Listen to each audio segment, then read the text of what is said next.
Tetralogy of ഫലോട്ട് എന്ന് പറയുന്നത് ഒരു കൺജനൈറ്റൽ കാർഡിയാക് സൈനോട്ടിക് ഡിസോർഡർ ആണ്. ഈ കൺജനൈറ്റൽ കാർഡിയാക് സൈനോട്ടിക് ഡിസോർഡറിൽ വരുന്ന ഒരു ക്ലാസിക്കൽ സൈൻ ആണ് ടെറ്റ് സ്പെൽ. അതായത് ടെട്രോളജി ഓഫ് ഫലോട്ടില് 4 കണ്ടീഷൻസ് ആണ് ഇൻക്ലൂഡ് ചെയ്തിട്ടുള്ളത്. Overriding of aorta, VSD, pulmonary stenosis and right ventricular hypertrophy.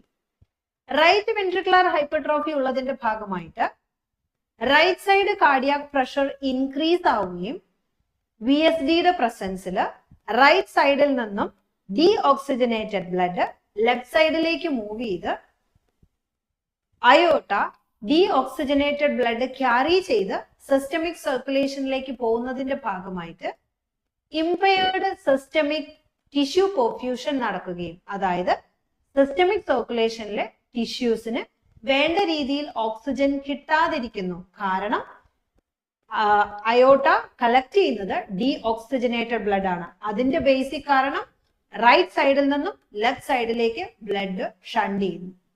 Okay, അപ്പൊ ഡീഓക്സിജനേറ്റഡ് ബ്ലഡ് പ്യുവർ ബ്ലഡുമായിട്ട് മിക്സ് ചെയ്ത് ആ മിക്സ്ഡ് ആയിട്ടുള്ള ഡീഓക്സിജനേറ്റഡ് ബ്ലഡ് അയോട്ട കളക്ട് ചെയ്ത് സിസ്റ്റമിക് സർക്കുലേഷനിൽ വേണ്ട രീതിയിൽ ഓക്സിജൻ കിട്ടാതെയാവുകയും ടിഷ്യൂ പെർഫ്യൂഷൻ ഇംപയർ ആവുകയും ചെയ്ത് അങ്ങനെയാണ് ഹൈപ്പോക്സിക് സിറ്റുവേഷൻസ് ഉണ്ടാവുന്നതും അതുപോലെ സൈനോസിസ് ഉണ്ടാവുന്നതും.